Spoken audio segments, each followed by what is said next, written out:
वनांचल TV 24 live.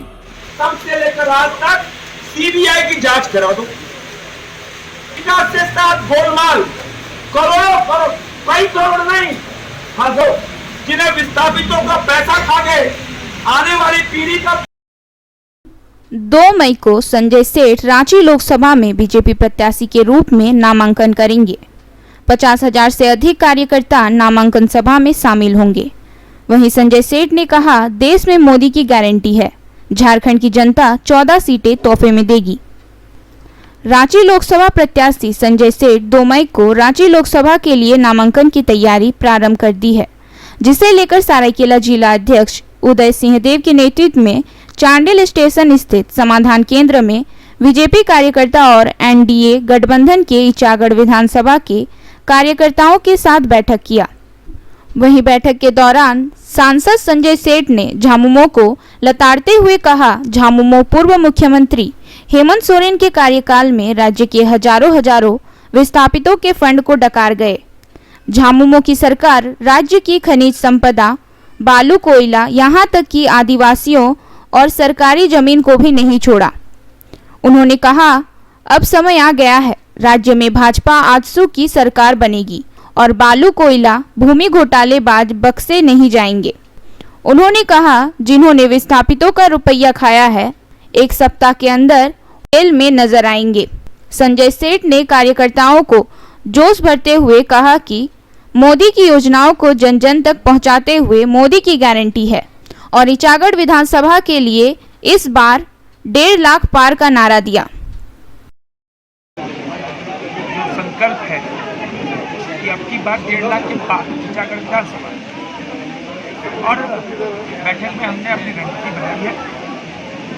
घर घर घूमना, हर गांव, टोला, पंचायत में जाकर संपर्क करना, और जो मोदी की गारंटी है, ये मोदी की गारंटी की गारंटी है। मोदी की गारंटी चाहे शौचालय के रूप में हो, प्रधानमंत्री आवास के रूप में हो, आयुष्मान भारत के रूप में हो, चाहे जनधन खाता के रूप में हो, चाहे 2-2 हज़ार रुपये, 6,000 रुपये किसान सम्मान योजना के तहत हो, चाहे गरीब कल्याण योजना के तहत 5-5 केजी प्रति व्यक्ति के रूप में हो।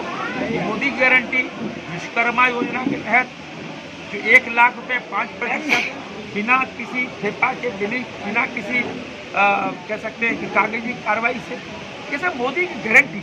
उसी गारंटी को हम लेकर चुनाव में जा रहे हैं। और जब हम घर घर संपर्क करेंगे तो मोदी जी का प्रणाम करें, कि मोदी जी ने कहा हर घर में जाओ, कहना मोदी जी प्रणाम कहें, तो हम सब जितने कार्यकर्ता रांची लोकसभा के हर गांव, टोला, हर घर में जाकर मोदी जी का प्रणाम कहेंगे। और फिर मैं चांडिल डैम का मुद्दा उठाया। पिछले 70 सालों में एक बार भी चांडिल डैम के विस्थापितों के लिए मुद्दा नहीं उठा।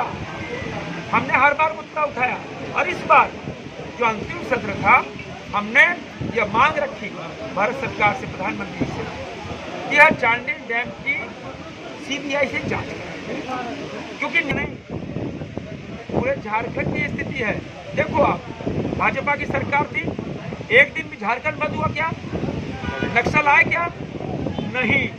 यही भाजपा की आज की सरकार, एक दिन भी रांची बंद नहीं, एक दिन भी झारखंड बंद नहीं, कहीं भी नक्सली हिंसा नहीं, कोई नक्सलवाद नहीं था, कोई उग्रवाद नहीं था।